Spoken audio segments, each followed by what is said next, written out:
नमस्कार। आज हम एक बहुत ही जानी मानी किताब पर बात करने वाले हैं, रॉबर्ट कियोसाकी की रिच डैड पुअर डैड। हाँ, बिल्कुल। ये किताब पैसों को लेकर दो अलग सोच के बारे में है। सही कहा। एक तरफ है कियोसाकी के अपने पिता पुअर डैड, जो पढ़े लिखे थे, सरकारी नौकरी में, पर पैसे को लेकर हमेशा थोड़े परेशान से रहते थे। और दूसरी तरफ उनके दोस्त के पिता, रिच डैड, जो शायद कम पढ़े थे पर बिजनेस में माहिर। तो आज हम इन्हीं दो अलग नजरियों को समझने की कोशिश करेंगे, देखते हैं क्या सीखने को मिलता है। जरूर।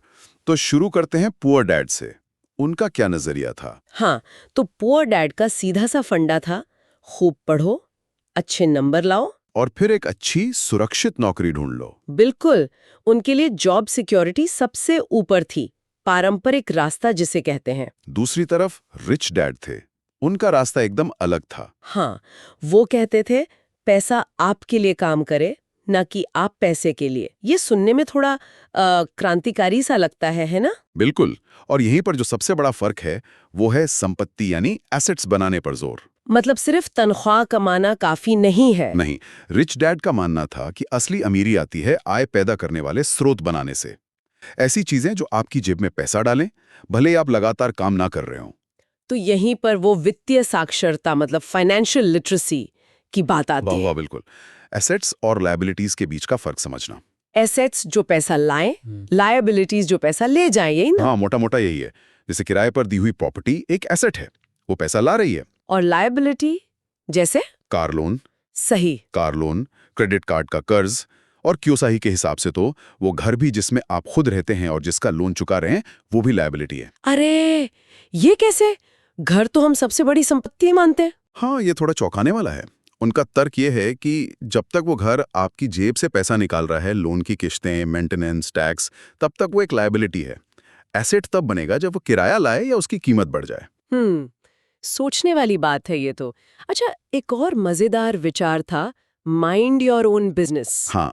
इसका क्या मतलब हुआ? क्या अपनी नौकरी छोड़ दे? नहीं नहीं, बिल्कुल नहीं। इसका मतलब है कि आपकी नौकरी आपका पेशा है, आपका बिजनेस नहीं। अच्छा। अपना काम देखो का मतलब है अपनी नौकरी से जो कमा रहे हो उसे इस्तेमाल करके अपने खुद के एसेट्स बनाओ। जैसे साइड में कोई काम। या निवेश, हाँ। रियल एस्टेट, स्टॉक मार्केट, छोटा मोटा बिजनेस, कुछ भी जो आपकी एसेट लिस्ट में जुड़े। नौकरी बिल भर सकती है पर अमीर आपके एसेट्स बनाएंगे। और वो कॉर्पोरेशंस वाली बात कि अमीर लोग कॉर्पोरेशंस का इस्तेमाल करते हैं, वो आम आदमी के लिए कैसे काम करता है? देखिए, ये थोड़ा कानूनी और टैक्स से जुड़ा मामला है, पर आसान भाषा में समझें तो कॉर्पोरेशन एक तरह का कवच है। कवच। हाँ, मतलब आप अपनी कंपनी बनाते हैं, इससे आपकी निजी संपत्ति बिजनेस के जोखिमों से अलग हो जाती है। और कंपनी के नाम पर आप कुछ खर्चे दिखाकर टैक्स बचा सकते हैं जो आप शायद अकेले नहीं कर पाते। समझी। ये थोड़ा जटिल है पर फायदेमंद हो सकता है। बिल्कुल। पर इसके लिए एक्सपर्ट सलाह जरूरी है।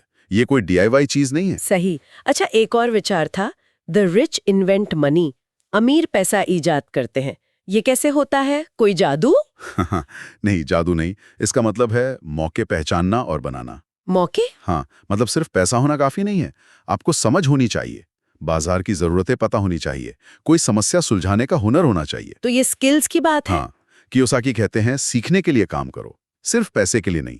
सेल्स सीखो, मार्केटिंग सीखो, लोगों से बात करना सीखो। ये स्किल्स आपको पैसा बनाने में मदद करेंगी। ये मानसिकता का फर्क तो साफ दिखता है।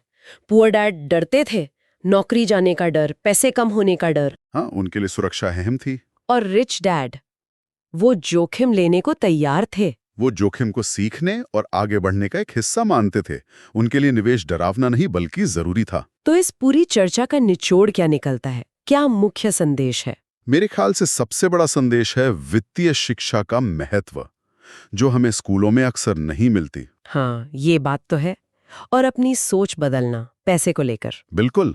एसेट्स बनाने पर ध्यान देना, थोड़ा उद्यमशील बनना, अपने पैसों का कंट्रोल खुद लेना। सही। और एक बात और, किताब में एक जगह कहा गया है कि स्कूल सिखाता है गलतियां बुरी हैं, पर असल जिंदगी में, खासकर पैसों के मामले में, हम गलतियों से ही सीखते हैं। ये तो बहुत गहरी बात है। क्या हमारी जो पारंपरिक शिक्षा है वो हमें असल दुनिया के लिए मतलब आर्थिक रूप से सच में तैयार करती है, या फिर सिर्फ एक अच्छा कर्मचारी बनना सिखाती है? यही सवाल है। शायद इसी सवाल के साथ आज की ये बातचीत यहीं ख़त्म करते हैं। सोचने के लिए काफ़ी कुछ है।